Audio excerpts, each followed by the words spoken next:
السلام عليكم ورحمة الله وبركاته. اللهم صل وسلم وبارك عليك يا حبيبي يا رسول الله. ازيكم يا حبايبي؟ عاملين ايه؟ يا رب تكونوا بخير وبصحة وسعادة. النهارده معانا فيديو جديد. قلت بقى ايه، نعمل فطار انا ومكة لسه قايمين من النوم. قلت اما ندلع نفسنا كده ودلع نفسي مرة، واقوم بقى اعمل لي ايه كوباية كابتشينو كده تفوقني كده عشان اقدر ايه اشوف يومي واشوف هعمل ايه النهارده. زي ما انتم شايفين طبعا مكة قاعدة جنبي على الرخامة طبعا زي المعتاد كل يوم. فقلت بقى ايه اعمل لي كوبايه كابتشينو واعمل لها بقى ايه شاي ولبن او لبن، نشوف هي عايزه تشرب ايه.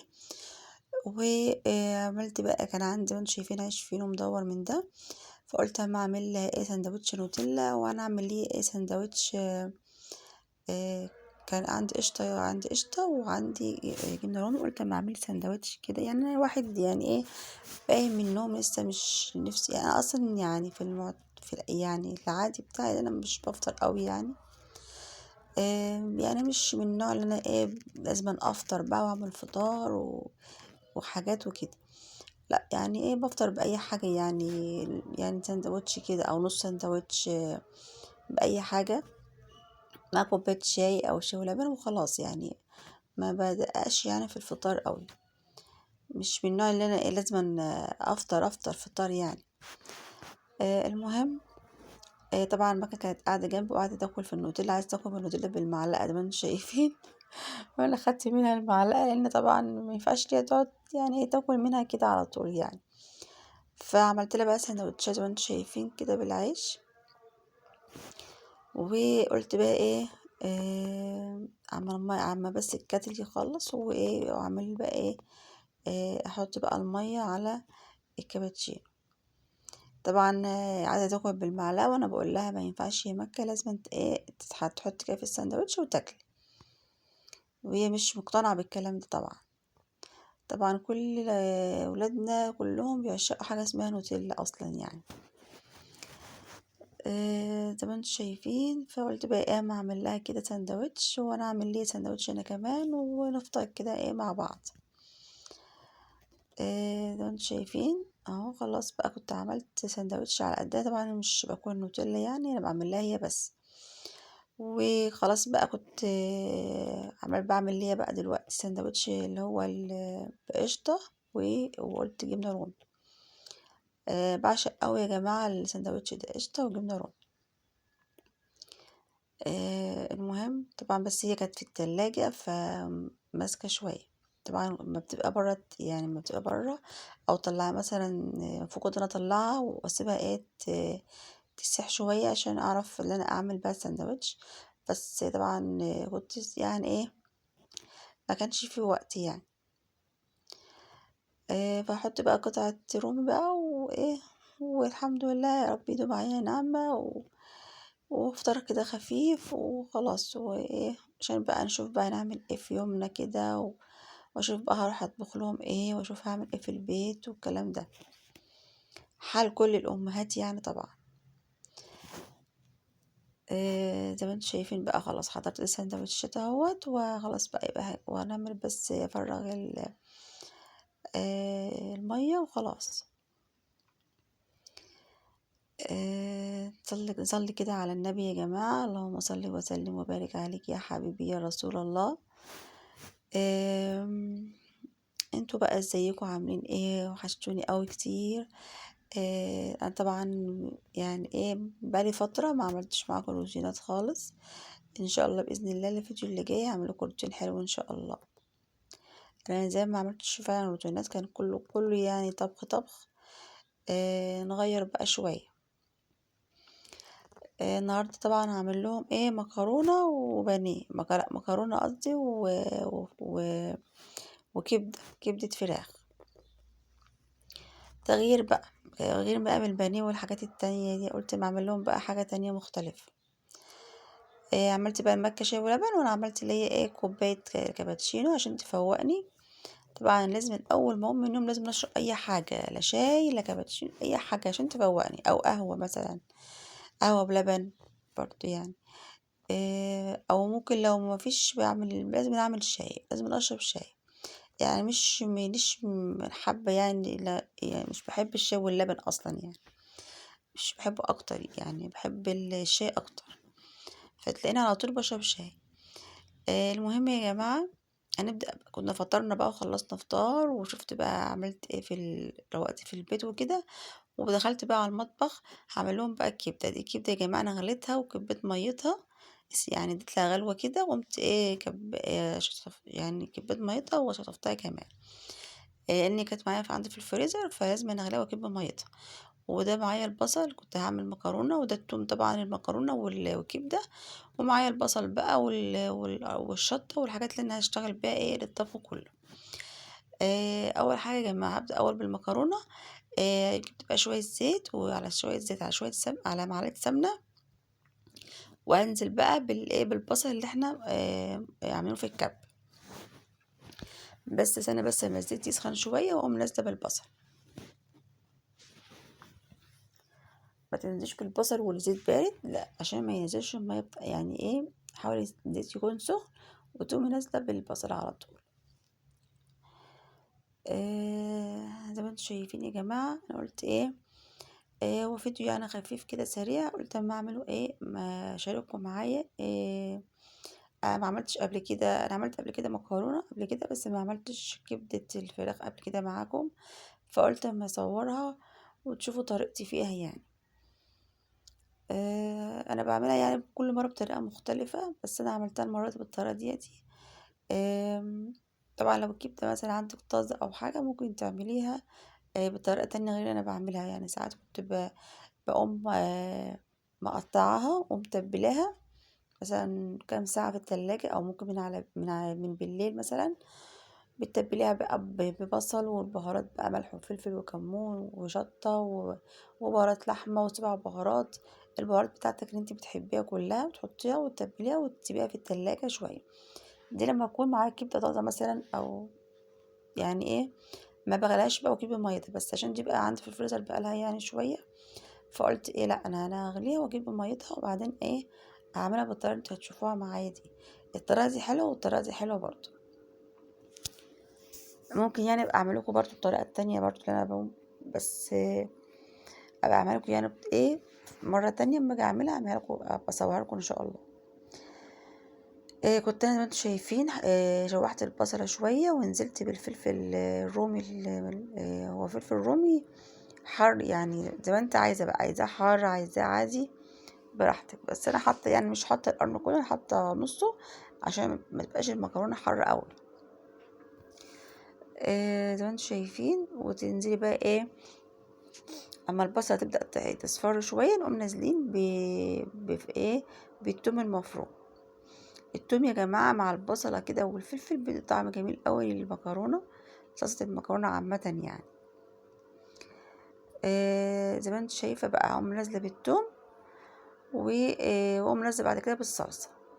بس طبعا انا بس لما البصل تصفر شويه معاه، تبقى تاخد لون كده ايه ذهبي شويه. الطريقه دي جميله قوي يا جماعه المكرونه، جربوها. زي ما انت شايف البصل وفلفل رومي والثوم المفروم، وبعدين تحطي بقى الصلصه وخلاص، والبهارات بتاعتك. ده التوم اهو. طبعا ده التوم ده كله انا عاملاه، يعني التوم ده انا هقسمه بين الكبده وبين المكرونه. انا حطيت نص للمكرونه اهو، والنص التاني هسيبه للكبده. كده صفر، بس تشمي ريحة التوم تطلع كده مع البصل، وتنزلي بقى بالصلصة. انا الصلصة اللي كنت مسبكاها يا جماعة في الفريزر، فجبتها على طول وحطيتها على طول في الحل. حطيت بقى ملح وفلفل، حطي بقى البهارات اللي بتاعت بابريكا، وشوية كزبرة ناشفة، شوية صغيرين كزبرة ناشفة، وممكن بقى لو انت عايز بقى تحطي شطة عادية اللي هي البودرة دي، براحتك بقى. لو انت مش هتحطي فلفل رومي حار، تحطي الشطة دي، الشطة العادية. لو انت عايزة شطة خالص براحتك، ظبطي بقى ملحك وتظبطي بقى الصلصة بتاعتك، لان طبعا هي مستبكة جاهزة. هتقلب بس غلوتين، وحطي البابريكا كمان، بس زودي شوية بابريكا كمان وشوية فلفل اسود. بس يبقى البهارات بتاعتي ايه، ملح فلفل بابريكا كزبرة ناشفة والشطة بتاعتك. واسيبها بقى ايه تقلب شوية. جينا بقى عشان نعمل الكبدة، ركننا بقى الطماطم على جنب، الصلصة لما كنا تقلب لها شوية، وبعدين نحط بقى المكرونة كنت سلقتها واحطها بقى وخلاص، واقلبها واسيبها شوية. دي بقى هنيجي بقى عشان نقطع انا بوريك يعني ايه، ان انا مجهزة الحاجة كلها اهو، والكبدة بقى عشان اقطعها، ومجهزة الطاسة إيه على البوتاجاز. هقطع اول الكبدة وبعدين انزل اشوحها بقى. همسك بقى الكمية كلها زي ما انتم شايفين، هقطعها بقى قطع لا صغيرة ولا كبيرة، يعني الوسط. طبعا التقطيع ده بتبقى بترجع لك انت بقى زي ما انت عايزة، لو انت عايزة تسيبها سليمة زي ما هي كده اهو وتعمليها برضو براحتك، يعني كل بس احنا بنحبها تكون متقطعة كده، لان احنا ناكلها مع مكرونة، فعايزة تبقى متقطعة بالطريقة دي.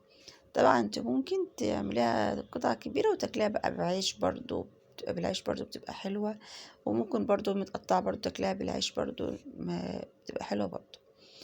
انا قطعت بقى الكمية كلها زي ما انتم شايفين، احطها بقى في الطبق. يعني التقطيع ده حلو برضو مش وحش، يعني هو مقاس صغيرة، هي تقطيع حلو وسط يعني. وبعدين بقى هشيل بقى الكمية كلها في الطبق، وهبدأ بقى ان انا اسخن الطاسة على النار، احط بقى فيها شوية زيت. بس هعمل اول البصلة، لان انا قلت ما اجهز برضو البصل بالمرة قبل ما راح اشتغل على البوتاجاز. فجبت حوالي كده 3 بصلات كبار، لان طبعا الكبدة بتحب البصل. 3 بصلات كبار، وجايبة معايا برضو في قرن فلفل برضو اهو. والطماطم، الطماطم طبعا هحطها في الاخر، اخر حاجة خالص الطماطم يا جماعة هنقطعها مكعبات، وننزل عليها في الاخر خالص، واحنا رايحين نطفي على الكبدة بقى نقوم حاطينها، عشان ما تنزلش ميتها وما تتهريش منك اخر حاجة خالص. كده كنت قطعت البصل وقطعت الفلفل الرومي والثوم عندي جاهز. هبدأ بقى اشتغل على البوتاجاز.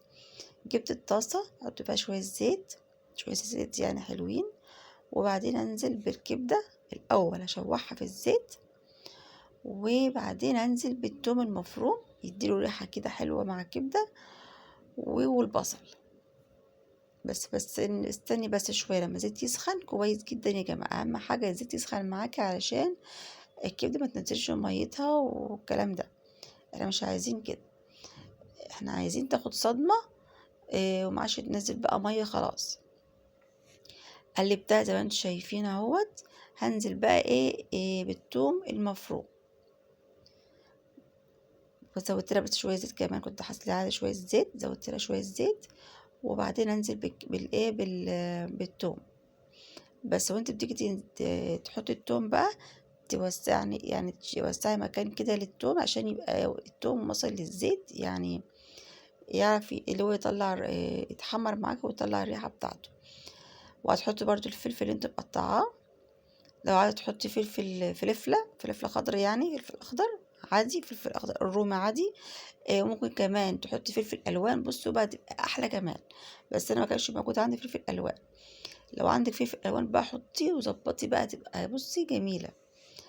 فلفل الالوان يا جماعه بصراحه بيبقى حلو قوي في كل الاكلات، في الشاورما، في الكبده، في اي حاجه بتبقى حلوه بصراحه.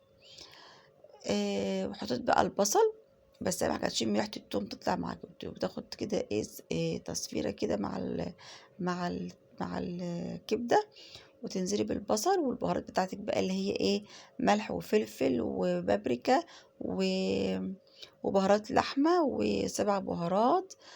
هي دي بس، يعني بهارات انت بتحبيها طبعا، يعني ممكن لو انت عايزه تحطي البهارات دي ما تحطيش براحتك، ممكن شويه قرفه صغيرين برضو بتشيل ريحه الزفاره، وفي اي زفاره برضو بتشيلها.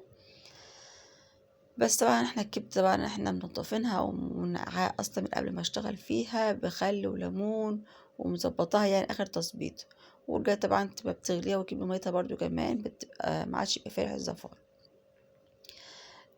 كنت بس بحط دي بقى بهارات لحمة و7 بهارات والبابريكا. يبقى البهارات بتاعتي يا جماعة، تاني اقول تاني: ملح، فلفل، بابريكا. وتحطي بقى، ما تحطيش بقى فلفل حار، تحطي شطة عادية. وكمان لو وعندك ملح، فلفل، بابريكا، بهارات لحمة، بهارات 7 بهارات. ولو عايز تحط شويه قرفه صغيرين وكزبره ناشفه برضو. دي كل الحاجات دي كلها نقلبها مع بعضها ونسيبها بقى تستوي شويه. يتكمل بقى سوا، هي لسه ما استوتش، احنا يا دوبك احنا غليناها بس غلوه واحده وطفينا عليها، فكانت لسه ما استوتش اصلا. فنحطها بقى وتستوي بقى نغطي عليها وسيبها تستوي. كده كنت غطيت عليها وابص عليها بقى اشوف اخبارها اديلها تقليبه كده كمان، وبعدين في الاخر خالص يا جماعه اقوم نازله بالطماطم. هي كده خلاص دخلت بقى، خلاص كانت استوت. بس هكون بقى اقطع الطماطم مكعبات واقوم نازله عليها. طبعا انتوا عارفين يا جماعه الكبده ما بتاخدش سوا كتير، تستوي بسرعه يعني زي ما انتوا شايفين. انا كنت يعني كل شويه اغطي عليها وارجع لها تاني، بش عليها كل شويه. كده خلاص كانت دخلت كانت استوت خلاص. قلت بقى ما انزل عليها بالطماطم زي ما انتوا شايفين اهو، طماطم مكعبات. وما تبقاش بقى كتير على النار يعني، يعني 5 دقايق وتطفي عليها بقى خلاص، عشان الطماطم ما تتنزلش ميتها تاني وترجع الكبده ينزل لها ميه تاني. الخطوه دي يا جماعه مهمه جدا، ان انت ما تسيبيش الطماطم كتير على النار، عشان تبقى باينه في الكبده، ما تبقاش مهريه. خلاص كنت انا بقى قلبتها، اسيبها دي 5 دقايق بالظبط وخلاص وطفيت عليها. وبعدين بقى اقدمها بقى، والمكرونه كنت خلصتها برضو وقلبتها في الصلصه طبعا، وهديت عليها النار 5 دقايق برضو وطفيت عليها وتمام. وهتشوفوا بقى بعد ما خلصت بقى الكبده وخلصت المكرونه واقدمها معاكم بقى كده، ويبقى احنا كده خلصنا الوصفه بتاعتنا النهارده اللي هي الكبده. يعني هو المفروض الفيديو اصلا عن الكبده بس انا قلت اما اصور معاكم كمان جنبها المكرونه عشان تبقى اكله متكامله يعني. فما انتوا شايفين بقى خلاص، يعني قلت بس استنى عليها دقيقه كده واقوم بقى طافيه عليه. دي اهم حاجه يا جماعه، ما تسيبهاش. وخلاص كنت طفيت بقى عليها وهبدا اغرف بقى. زي ما انتوا شايفين بعد ما غرفت الاطباق، ودي المكرونه هي بعد ما خلصتها، ودي الكبده هي بعد ما خلصت. ايه رايكم بقى؟